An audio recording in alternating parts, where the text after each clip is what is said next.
So some poor, fragile soul told me to read history today. She says, it's better you read history and not what you're being told. Her grammar is a little bit questionable.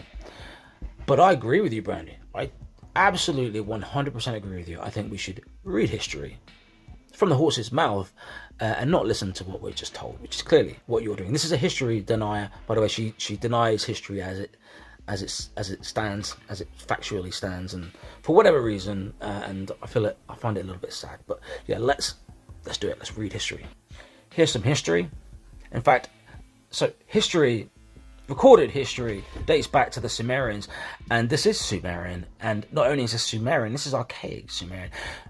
This is the oldest intelligible Sumerian that you're going to find. So as recorded history goes, this is as old as it gets. So when you ask me to read history, I can't give you a better example than this. So what I do on this page is I share the knowledge of Sumerian, and I'm going to read this through. I'm going to go through it in detail, line by line, and tell you what it says and why it says what it says. I shrink myself down, and I use my image here as a cursor. So it says, Nanshe Sheshnyara en Matena. So this top line, this tells us that what follows is the name of a divine entity, and this is the goddess Nanshe. It's dedicated to Nanshe. This inscription is dedicated to the god Nanshe. And then Sheshnyara. This means brother, and this means to place, and this is the genitive case marker at the end, but all of this is sort of one word, and it's the name. It's a proper noun, and it's referring to a temple, Sheshnyara, which can loosely translate to the place of brothers, or the placed brothers. And then here is a name. It says En Matena. He was a ruler of Sumer, ancient Sumer. And then it goes on and tells us a little bit about who he is. It says Ensi, this means prince, and then this is Lagash, the prince of Lagash. This sign here, is a determinative telling us that what followed is the name of a region. So all of this here is a Diri compound, and it says Lagash. Enmatena or Entamena, the prince of Lagash. Shapada, Nanshe. So Nanshe again, this is referring to the goddess Nanshe, and it says heart, chosen by the heart of Nanshe. Enmatena, the prince of Lagash, chosen by the heart of Nanshe. And on this line, again it says Ensi, but this time it's attached to an adjective gal. Ensi gal. So the prince, and this is great. So it's the great prince. And then we have a deity again. So you see this sign telling us that what follows is the name of a deity, and it says Nin Gir Su Ka. Nin Gisuka. This is the genitive case marker on the end.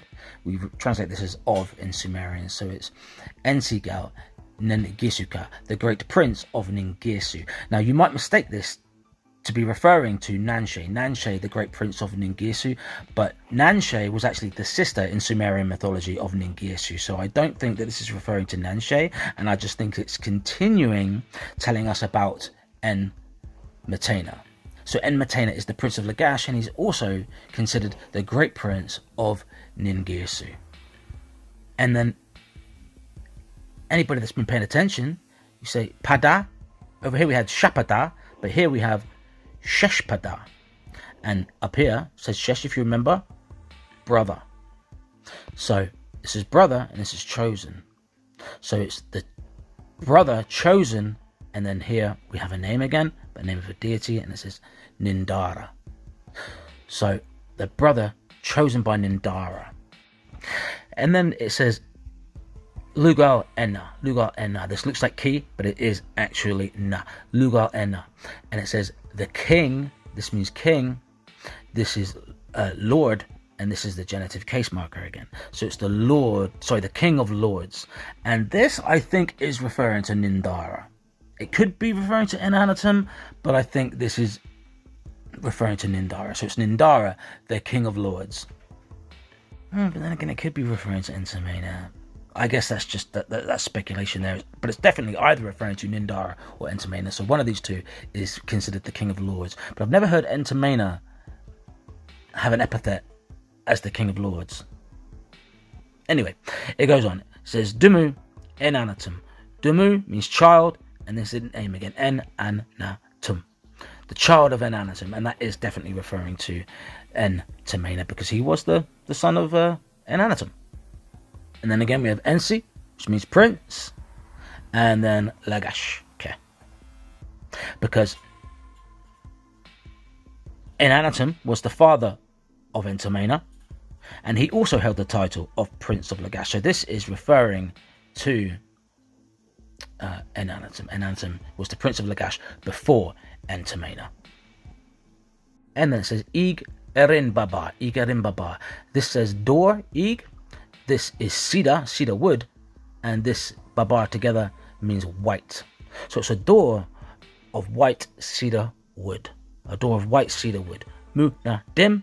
Munadim means he fashioned for him. He fashioned for him a white cedar door. And then Namtilanisha, that means for his life. This is life, Namtil. And then this is a grammatical marker on the end, which is in the third person attached to the terminative case marker. Third person singular attached to the terminative. So it's for his life. And then the very last line says Ea Munaku. Ea Munaku. And temple, locative into the temple. Munaku means he brought it for him. This is the venter prefix. This is the dative within the verbal chain, meaning to or for him. And this is the verbal base, meaning to bring. So into the temple he brought it for, her, not him, because it's dedicated to a goddess. So once through in English, it says, for Nanshe of the Sheshnyara, Enmatena, the prince of Lagash, chosen by the heart of Nanshe, the great prince of Ningirsu, the brother chosen by Nindara, the king of the lords, the son of Enanatum, the prince of Lagash before him. A white cedar door he fashioned for him, and for his life into the temple he brought it for him. And after reading that all the way through, I'm next to positive that this line here is actually referring to Enmatena and not Nindara. So Enmatena is the king of the lords.